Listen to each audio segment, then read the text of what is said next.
Lisa. I'm a physical therapist that helps runners prevent and treat injuries, and I'm also a run coach. This is my sidekick, Griffin, and you're going to want to have a strong hip, specifically in that single leg stance. So if we think about running, when we're running, we have one leg on the ground as the other leg is swinging through. We want to have a strong hip specifically in single leg stance, so working on that single leg stability, because otherwise you're going to see hip drop, which looks like if you're standing on your right leg, then your left hip is going to be dropping because of weakness on the right side. So use these 3 tests to test out your hip stability. If maybe you're not as strong or you notice weakness or hip drop when doing these exercises, I encourage you to use these tests as exercises and build up to them to continue working on your hip stability, because you're going to want it to be nice and strong through that stride so you can improve your running form, improve your running efficiency, and prevent injuries. So let's get started. The first test we're going to do is a sit to stand 7 times. Now all you're going to do,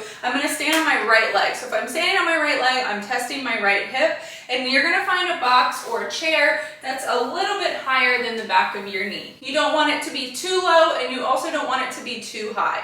I'm going to have my hands on my hips. Ideally, I'm doing this in front of a mirror or recording myself so I can see if my pelvis is dropping, and I can also see if my shoulders lean to one side and they don't stay stacked over your hips. We want the shoulders to stay stacked over the pelvis the entire time, and you also are going to want to do this on both sides so you can compare how does the right feel to the left and vice versa. So all I'm going to do is stand on my right leg. My left leg is going to be in the air. I'm going to sit down and I'm going to stand up without holding on to anything, keeping my hands on my hips, and stand up.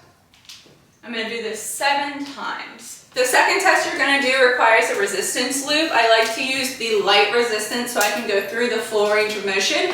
So I'm going to place this resistance loop around the tops of my knees.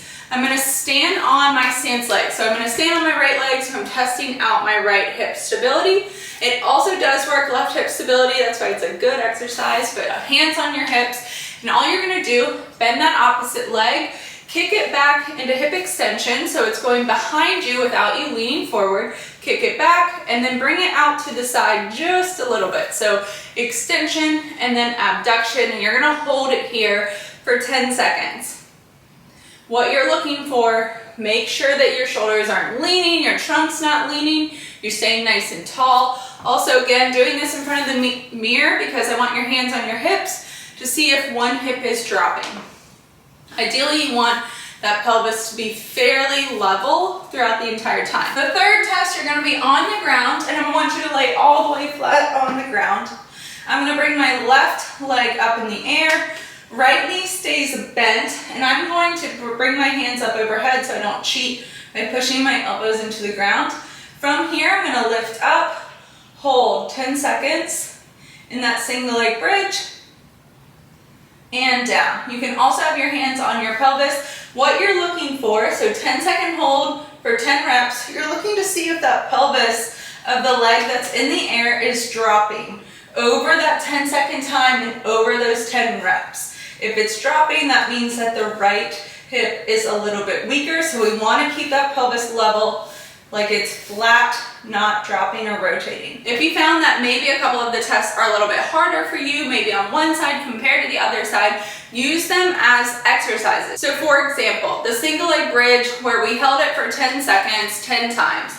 If you find that your pelvis was rotating or dropping, or maybe it just felt really difficult to do after like the 5th or 6th rep, you can perform the lift and lower without the hold and then build up to that isometric hold at the top. So maybe you start with 2 sets of 10 for a single leg bridge, just going up and down, focusing on that glute stability and making sure your pelvis doesn't drop, and then you're increasing it to a 3-second hold or a 5-second hold or a 10-second hold. So you're slowly increasing it over time.